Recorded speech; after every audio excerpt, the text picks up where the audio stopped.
నమస్తే గురుజీ. హ్మ్. గురుజీ, ఏ రోజు ఏ దేవుడిని పూజించాలి? మీరు పూజించకపోతేనే తప్పు. అన్ని రోజులు అన్ని దేవతల్ని ప్రార్థన చేయండి. కానీ దీంట్లో ఎలా ఉంటుందంటే Sunday, Monday, Tuesday, Wednesday, Thursday అలా నుంచి ఒక ఉన్నాయి కదా!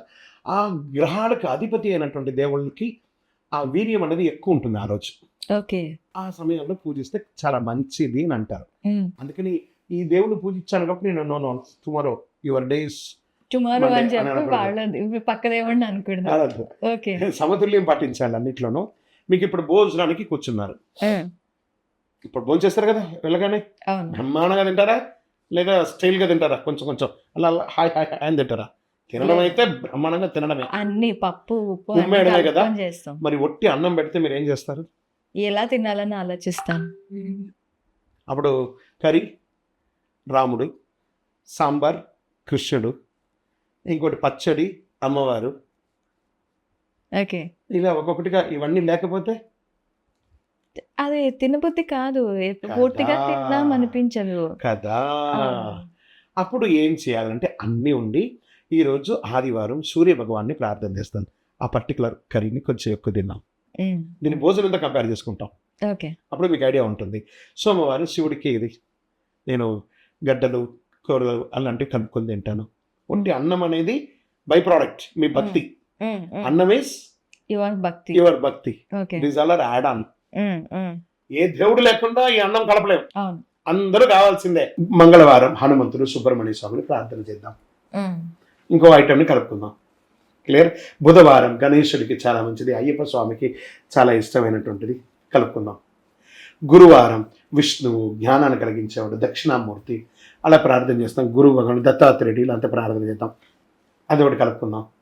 శుక్రవారం ఇంకా చెప్పాలన్నా మాతలు అమ్మలకు అందరికీ ప్రతిరోజు చక్కగా నిమ్మకాయ దీపం పెట్టడం కానీ, పారాణి పెట్టడం కానీ, పూజలు చేయడం కానీ, దుర్గా కానీ, లలితా సహస్రం కానీ, లక్ష్మీస్తుతి కానీ అమ్మవారికి చెప్పాలా. ప్రతి దేవుడిలో అమ్మవారిని తీసేసుకుంటే సంపదకు అద్భుతమైనటువంటి జ్ఞానం ఇచ్చే సంపదకు సంబంధించిందని కలుపుకుందాం. నెయ్యి భోజనంలో నెయ్యి సంపదన ఇచ్చేస్తుంది కదా. తర్వాత శనివారం అయ్యప్ప స్వామిని చూసుకుంటాం, వెంకటేశ్వర స్వామిని చూసుకుంటాం, ఆంజనేయ స్వామిని చూసుకుంటాం, ముక్కోటి దేవతను ప్రార్థన చేసుకుంటాం. ఏంటంటే నియమం ఎలా ఉండాలి 7 రోజులకి ఎలా అంటే ఒకరోజు ఆరోగ్యం, ఒకరోజు శాంతి, ఒకరోజు బలం, ఒకరోజు బుద్ధి, ఒకరోజు జ్ఞానం, ఒకరోజు సంపద, ఒక నియమం. ఇవన్నీ ఒకటే రోజు కావాలి కదా. బై ప్రోడక్ట్ అన్నం.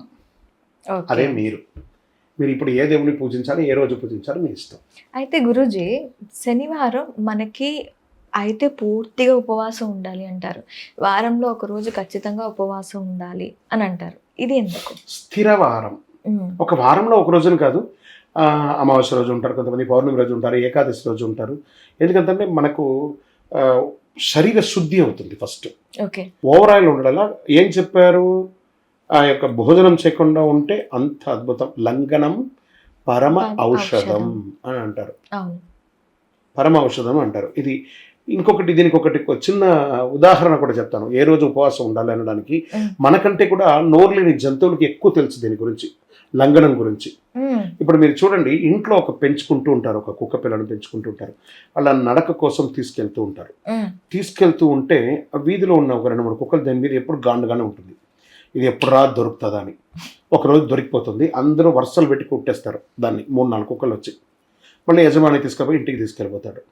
యాంటీబయాటిక్స్ ఇస్తారు. అవన్నీ కొన్ని ఇప్పుడు ట్రెండ్గా అయింది. కానీ ఆ దెబ్బతిన్న కుక్క ఉంటుంది చూసారా, ఆ బాధతో మూలకి ఇలా ముడుచుకొని ఉండిపోతుంది ఒక రోజంతా. పాలు, అన్నం, గిన్నం ఏది తినదు. మరుసటి రోజు సాయంత్రం తన నాలికతో తన శరీరాన్ని ఎక్కడెక్కడ కాటు పడిందో నాకడం మొదలు పెడుతుంది. తన సలైవా అనేది ఒక యాంటీబయాటిక్. ఆ పుండుని హీల్ చేస్తుంది. దాని పుండుని అదే తన ఎంగిలితో సలైవాతో హీల్ చేసుకుంటూ ఉంటుంది. తినదు. ఓకే. ఇలా 2 రోజులు చేస్తుంది. 3వ రోజు లేచి నిలబడి దులుపుకుంటుంది తన శరీరాన్ని. ఇలా దులిపేసుకొని అప్పుడు కొంచెం పాలు తాగుతుంది, కొంచెం అన్నం తింటుంది. 4-5 రోజుల నుంచి రొటీన్ అయిపోతుంది. ఒక నోరు లేని జంతువుకి తెలుసు ఎలా తనని హీల్ చేసుకోవాలని.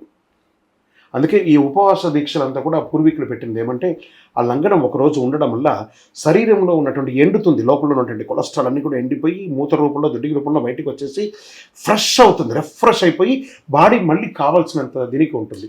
అందుకే ప్రతి నెల ఉపవాసాలు, ఏకాదశి ఉపవాసాలు, శుక్లపక్షం కృష్ణపక్షంలో కూడా ఇప్పటికీ చాలామంది ఆ ఉపవాసాలు ఉంటున్నారు. ఉపవాసం అంటే దేవుడికి దగ్గరగా వసించడం, ఉపవసించడం. అందుకే నేను లీటర్ బాదం పాలు తాగుతాను, 2 ఆవుపీలు తింటాను, 2 అరటిపండ్లు తింటాను, అన్నమే తిననండి నేను అని చెప్పి అడ్డమైన తిండి తిని అది ఉపవాసం కాదు, అది కొలెస్ట్రాల్ దీక్ష. Okay Guruji, thank you.